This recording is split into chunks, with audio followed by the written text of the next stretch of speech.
Anti Sikh perception BJP के लिए है लोगों का पंजाब में?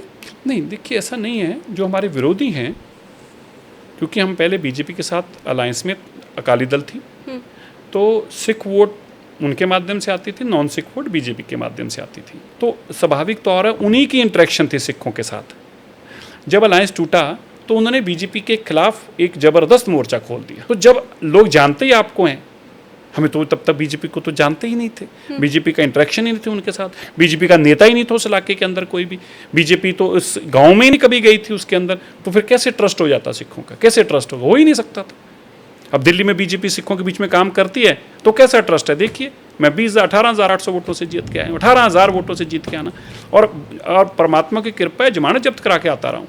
अब सोचिए, आम आदमी पार्टी की जमानत किसने जब्त कराई है? मैंने कराई है। कोई मजाक नहीं है इसको कह देना, इसको कह देना बड़ा आसान है, लेकिन मैंने कैसे कराई है? मेरे इलाके के लोग, वोटरों ने कराई है। तो उन्होंने कैसे कराई है? उनका मैंने दिल जीता है, उनका ट्रस्ट जीता है, उनके लिए काम किया है, उनका विश्वास जीता है, तभी तो मेरे साथ खड़े हुए हैं। अब जाना तो शुरू हुए हैं।